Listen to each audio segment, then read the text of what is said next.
Hey guys, welcome back to another new video. Today's video is going to be long, so sit back, relax, grab a drink, and grab some food, and enjoy. Don't subscribe just yet, I will earn your subscription by the end of this video, and don't leave a like just yet. Watch the video all the way through, and then if you actually like it by the end of the video, make sure to leave a like. Alright, let's dive right in. I know that for me, when I'm inside myself, when I'm in my own head, it gets this place right here, this skull between my ears. That is a bad neighborhood. This is a bad place for me to be by myself.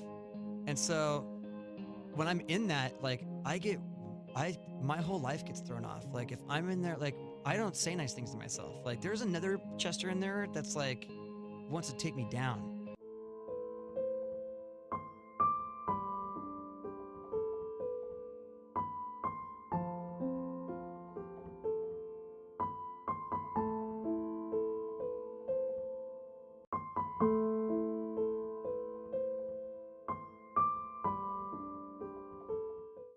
Charles Chester Bennington was born in Phoenix, Arizona on March 20th, 1976, to a mother who worked as a nurse and a father who investigated child sexual abuse cases as a police detective. He had two sisters and an older brother. Bennington took an interest in music at a young age, citing the bands Depeche Mode and Stone Temple Pilots as his earliest inspirations.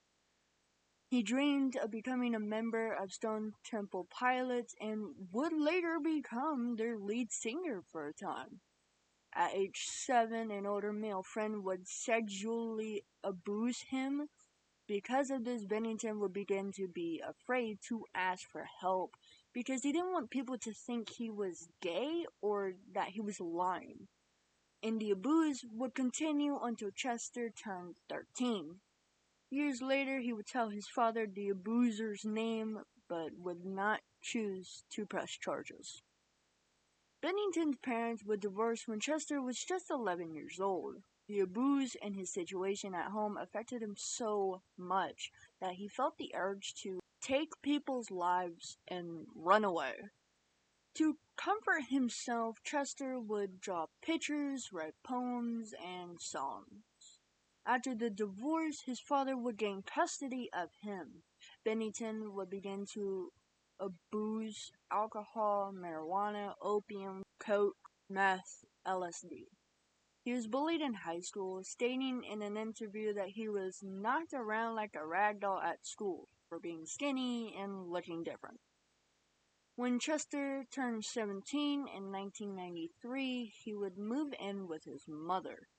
He would be banned from leaving the house for a time when his mother discovered his drug use. He worked at a local Burger King before starting his career as a professional musician. Chester first began singing with a band called Sean Dowdell and His Friends, and together they released an eponymous 3-track cassette in 1993. Later, Dowdell and Chester moved on to form a post-grunge band called Grey Days. The band recorded a demo in 1993 and 2 albums, Wake Me in 1994 and No Sun Today in 1997. Chester would leave Grey Days in 1998. And this is where the band we would most know him for being a part of would come into his life, Linkin Park. Chester had been frustrated and nearly quit his musical career altogether until Jeff Blue, the vice president of A&R at Zomba Music in Los Angeles, offered him an audition with the future members of Linkin Park, which was then known as Zero. He quit his day job at a digital services firm and traveled to California for the audition, in which he successfully won a place in the band. He left his own birthday party early to record his audition. Chester and Mike Shinoda, the band's other vocalists, made significant progress together but failed to find a record deal and faced numerous rejections. Now, before we go any further, let's dive into Mike Shinoda's backstory real quick. Michael Kenji Shinoda was born on February 11, 1977, in the Panorama City neighborhood of Los Angeles, California, and raised in Agoura Hills. His father is Japanese American. He has a younger brother named Jason, and he was raised as a liberal Protestant. Shinoda's mother encouraged him to take classical piano lessons when he was just 6 years old.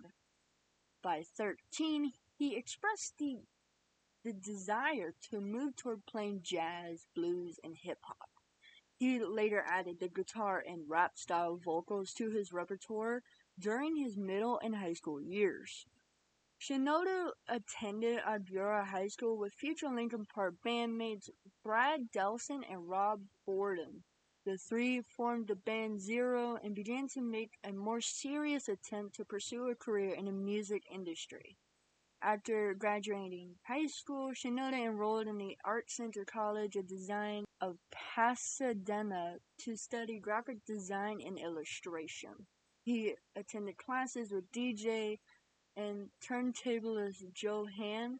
While studying at the Art Center College of Design, he experienced a form of identity crisis, and years later he told an interviewer, "I think it was probably in college that I realized that there was a difference between Japanese and Japanese American. That's important to realize. It's not the same thing." And then eventually with Linkin Park, I toured in Japan. I've been there now, I think, 4 times.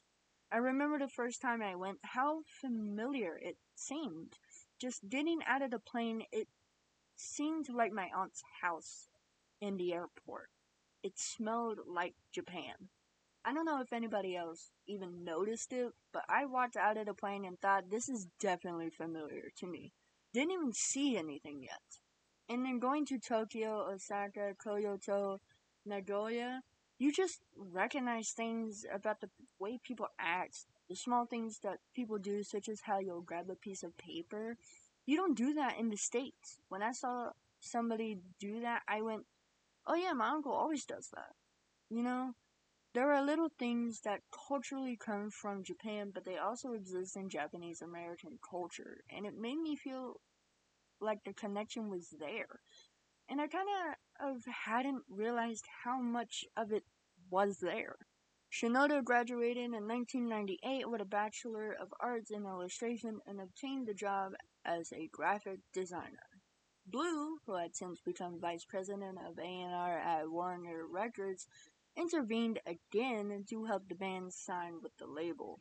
On October 24, 2000, Linkin Park released their debut album, Hybrid Theory, through Warner Records. Bennington and Shinoda wrote the lyrics to Hybrid Theory based on some early material. Shinoda characterized their lyrics as interpretations of universal feelings, emotions, and experiences as everyday emotions you talk about and think about. Bennington later described the songwriting experience to Rolling Stone magazine in early 2002. It's easy to fall into that thing. Poor me. That's where songs like Crawling come from. I can't take myself, but that song is about taking responsibility for your actions. I don't say you at any point. It's about how I'm the reason that I feel this way. There's something inside me that pulls me down. Bennington was Linkin Park's primary lead vocalist, but he occasionally shared the role with Shinoda. AllMusic Guide described Bennington's vocals as higher pitched and emotional, in contrast to Shinoda's hip-hop style delivery. Both members also worked together to write lyrics for the band's songs. Hybrid Theory was certified Diamond by the RIAA in 2005. The band's second album, Meteora, reached number 1 on the Billboard 200 album chart, as did its third album, Minutes to Midnight. Linkin Park has sold more than 70 million albums and 30 million singles worldwide. In 2003, MTV2 named Linkin Park the 6th greatest band of the music video era and the 3rd best of the new millennium. Billboard ranked Linkin Park number 19 on the Best Artists of the Decade chart. In 2012, the band was voted as the greatest artist of the 2000s in a Bracket Madness poll on VH1. In 2005, Bennington co-founded Dead by Sunrise, an electronic rock band from Los Angeles, California, with Orgy and Julian K. members Armin Dirac and Ryan Schuck. Dead by Sunrise made their live debut in May 2008, performing at the 13th anniversary party for Club Tattoo in 10th, Arizona. The band released their lone album, Out of Ashes, on October 13th, 2009. In 2013, Stone Temple Pilots parted ways with longtime lead singer Scott Weiland. The band recruited Bennington to replace Scott in May 2013. On May 18, 2013, Bennington took the stage at KROQ's Winnie Roast with the band. The set list included original Stone Temple Pilots songs as well as their first single with Bennington on vocals called Out of Time. Later announced by Bennington and the band in an exclusive KROQ interview that was officially the new frontman of Stone Temple Pilots and discussed the possibility of a new album and tour. The song At a Time is featured on their EP High Rise, which was released on October 8, 2013. Bennington reflected on joining Stone Temple Pilots, stating, "Every band has its own kind of vibe. Stone Temple Pilots has this sexier, more classic rock feel to it. Linkin Park is very modern, very tech-heavy type of band. I grew up listening to these guys. When this opportunity came up, it's just like a no-brainer." Bennington stated in interviews that singing lead vocals in Stone Temple Pilots was his lifelong dream. He left the band on good terms due to his commitments with Linkin Park in 2015 and was replaced 2 years later by Jeff Gutt. In 2005, Bennington appeared on Walking Dead, the lead single for turntablist Z-Trip's debut album, Shifting Gears. Bennington also made a surprise guest appearance during Z-Trip's performance at the Coachella Valley Music and Arts Festival in 2005. Bennington re-recorded the Motley Crue song Home Sweet Home as a duet with the band as a charity single for the victims of Hurricane Katrina in the fall of 2005. He also joined Alice in Chains and performed the song Man in the Box at KROQ's Inland Invasion Festival in 2006. Bennington performed the Kings of Chaos during their 6-show 2016 concert tour. In 2007, he was featured on Young Buck's show Slow Your Roll from his Buck, the World album. Bennington recorded a track for Slash's 2010 eponymous debut solo album entitled Crazy, but it was blocked from release due to his commitments to Linkin Park, with Slash stating that the band wasn't having it. Slash re-recorded it with Lemmy on vocals, and the retitled Dr. Alibi was added instead. In May 2021, a snippet of the original Bennington track was finally released. Bennington was described as being a warm tenor, with his voice showing tremendous durability for the entirety of his career. Althea Legaspi of Rolling Stone wrote, "Bennington's voice embodied the anguish and wide-ranging emotions of the lyrics, from capturing life's vulnerable moments to the fury and catharsis found in his belted screams, which he often moved between at the turn of a dime." Bennington stated that he was influenced by Stone Temple Pilots, Alice in Chains, Arcade Fire, Circle Jerks, Descendants, Deftones, Jane's Addiction, Metallica, Fugazi, Refused, Ministry, Minor Threat, Misfits, The Naked and Famous, 9 Inch Nails, Nirvana, Pearl Jam, Skinny Puppy, Soundgarden, and A Tribe Called Quest. Bennington also considered himself as a huge Madonna fan, crediting her for making him grow up wanting to be a musician. Bennington had a son, born in 1996. From his relationship with Elka Brand, in 2006 he adopted Brand's other son, who was born in 1997. He married his first wife, Samantha Marie Olet, on October 31st, 1996. They had one child together, Draven, born in 2002, who would later come out as transgender in 2024. Bennington's relationship with his first wife declined during his early years with Linkin Park, and they divorced in 2005. In 2006, he married Talinda Ann Bentley, a former Playboy model with whom he had 3 children, the first born in 2006 and the twins born in 2011. Chester and Talinda Bennington were harassed by a cyber stalker who was later found guilty in 2008 of tampering with the couple's emails and other personal information, as well as sending threatening messages, and was sentenced to 2 years in prison. These voice cracks are crazy, bro. Bennington was a tattoo enthusiast. He had done work and promotions with Club Tattoo, a tattoo parlor in Tempe, Arizona. Club Tattoo is owned by Sean Dowdell, Bennington's friend since high school, with whom he played in 2 bands. Bennington was an avid sports fan and supported NBA team Phoenix Suns, NFL's Arizona Cardinals, MLB's Arizona Diamondbacks, NHL's Arizona Coyotes, and English football team Ipswich Town. In a January 2011 interview, in response to the 2011 Tucson shooting, Bennington said, "There's a non-violent way to express yourself and get your point across, regardless of what you're saying or what your point is. In a free society, people have a right to believe whatever they want to believe.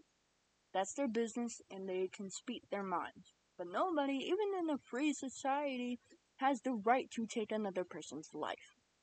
Ever. That's something that we really need to move beyond." Bennington was a critic U.S. President Donald Trump.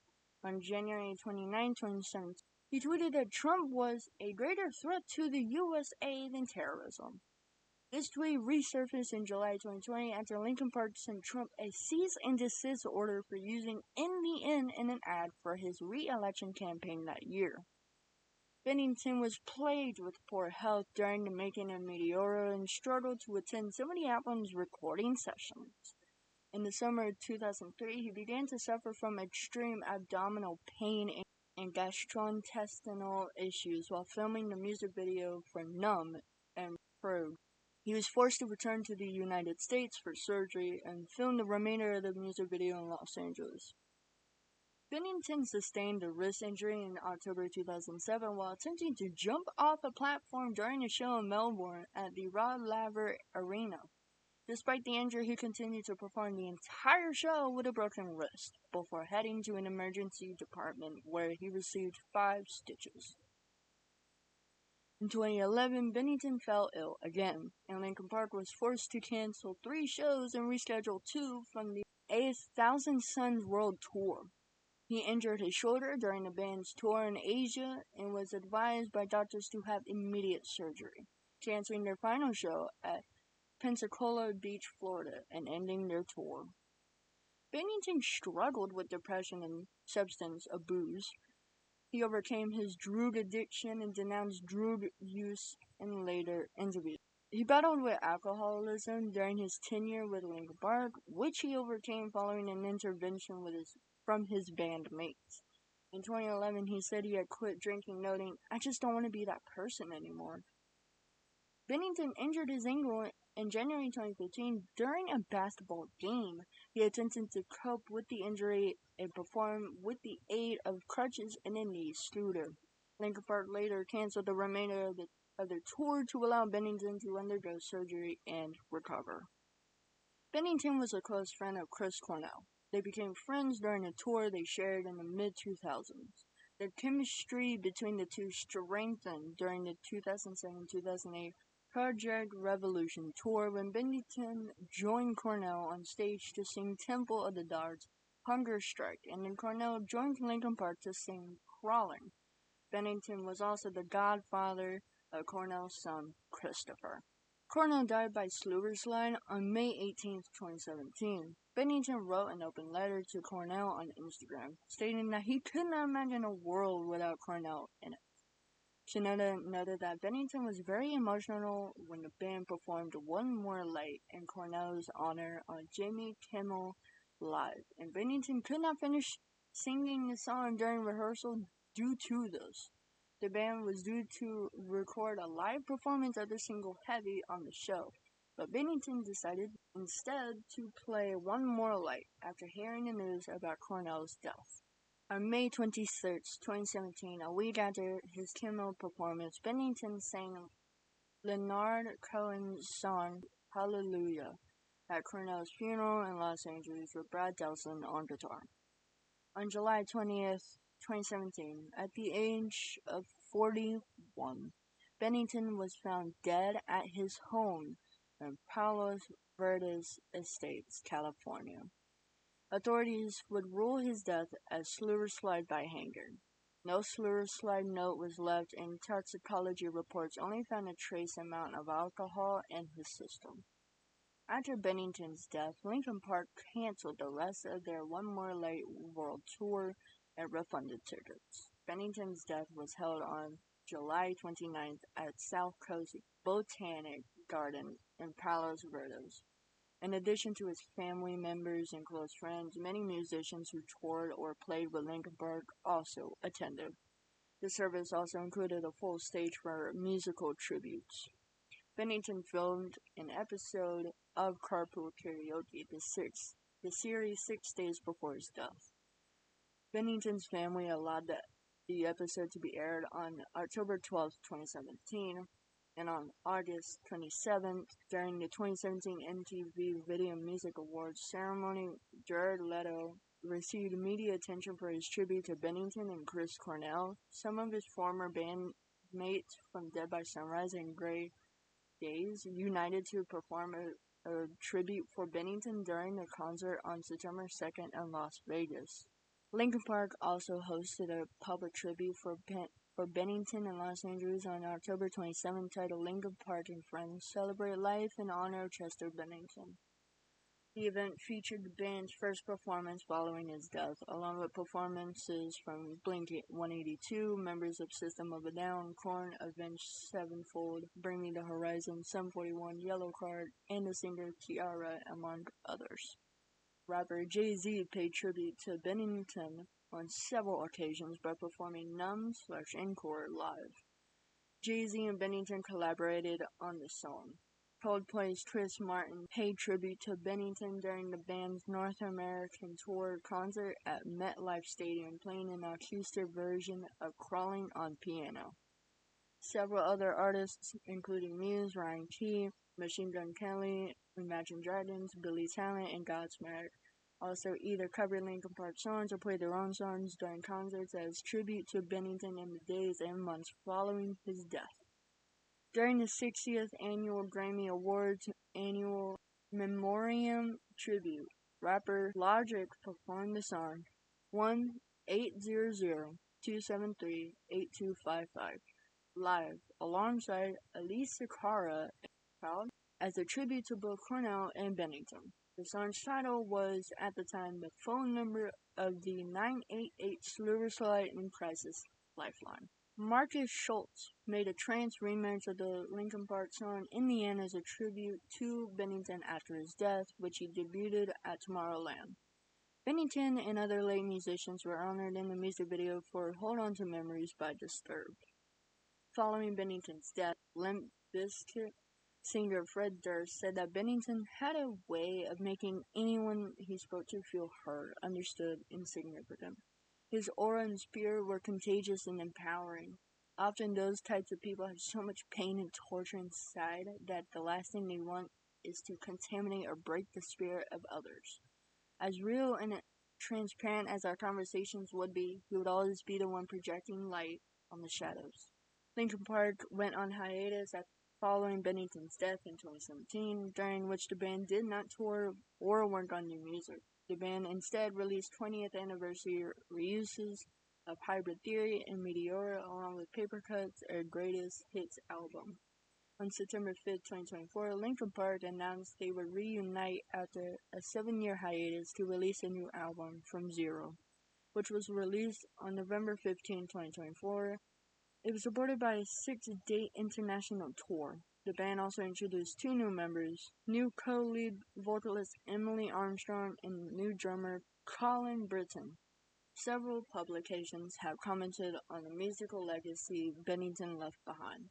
While describing the success of Bennington and Linkin Park, AllMusic's Andrew Leah said, although rooted in alternative metal, Linkin Park became one of the most successful acts of the 2000s by welcoming elements of hip-hop, modern rock, and atmospheric electronica into their music, focusing as much on the vocal interplay between singer Chester Bennington and rapper Mike Shinoda.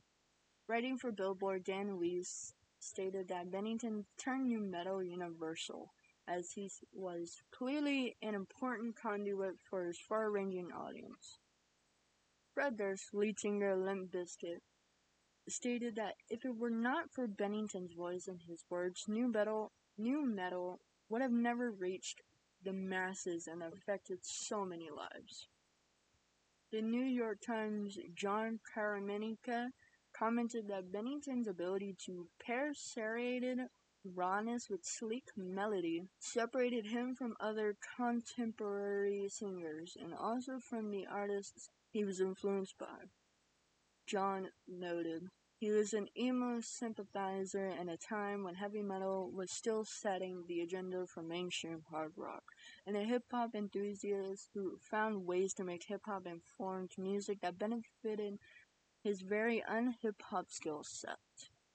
As Bennington acquired influences from industrial and hardcore punk acts, the journalist believed this was the factor that made Linkin Park survive the rise and precipitous fall of the rap rock era, calling the musician a rock music polymath. Michael Wood of the Los Angeles Times argued, perhaps more than Linkin Park's influential sound, Bennington's real artistic legacy will be the message he put across, the reassurance he offered from the dark. BBC's Steve Holden called Bennington the voice of a generation, saying his voice was arguably Linkin Park's greatest asset. Jonathan McAloon of the Daily Telegraph commented, Bennington's death will have an impact on many millennials because his voice was the sound of their millennium. While talking about Linkin Park's popularity, Cora Alpha of AllMusic commented, Bennington's oft-tortured vocals became one of the most distinctive in the alternative rock scene. Writing for The Guardian, Ben Beaumont Thomas noted, Bennington's decision to sing clearly and openly was, therefore, more radical than he is given credit for, and indeed more socially valuable.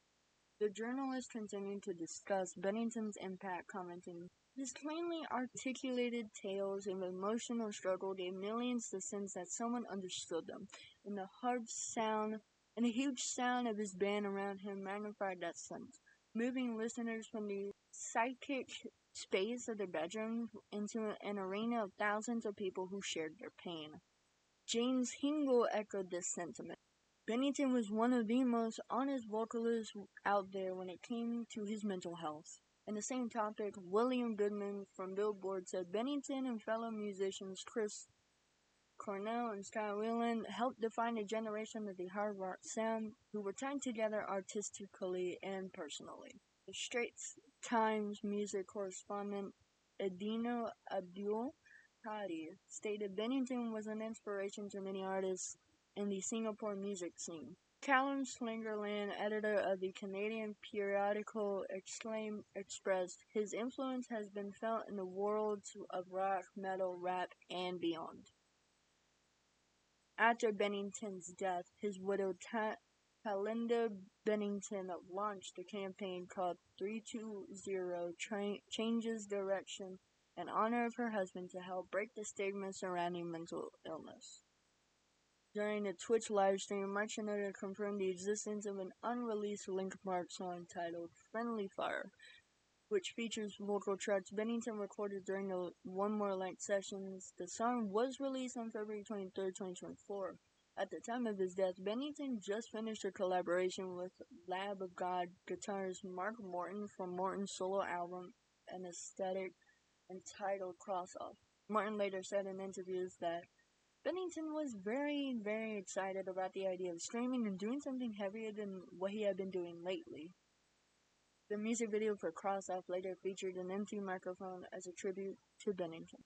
During an interview with Zane Lowe in 2024, Bennington's successor in Linkin Park, Emily Armstrong, called the band's debut album Hybrid Theory, her favorite album, specifically cited Bennington's performance in the song One Step Closer as her inspiration to be a singer, commenting, "That was a moment I was like, I want to sing and scream, you know? One step closer, I was like, I could do that." At the time, I wasn't even a good singer. I was a guitar player in a band, you know? And obviously on the side of the feelings and the emotions of it, like, I would love to do him proud. Bennington executive produced the 2012 debut EP SU for Los Angeles hard rock band Hellflower, which is fronted by his longtime friend and director of Activities Church. Bennington made a cameo appearance in the 2006 film Crank as a customer in a pharmacy. He later appeared as a horse-track spectator in the film's 2009 sequence Crank High Voltage. Bennington also played the role of the ill-fated racist Evan in the 2010 film Saw 3D. He was one of several rock musicians who spoke about the industry in Jared Leto's 2012 documentary Artifact. Bennington was working with Church on developing an upcoming television show, Mayor of the World, with executive producer Trip Taylor. Oh Okay, no. and then- Ah, shit, burglar. What is this thing? What do you guys have? Is this chocolate pudding or canned dog food? Let's hope for the best world. I just shaved myself and I'm gonna die. Oh shit, the same thing. Okay, just a Oh, minute. double Three, dog screw. I I either just... got rotten egg or something else. Oh, Three, just... two, one, go.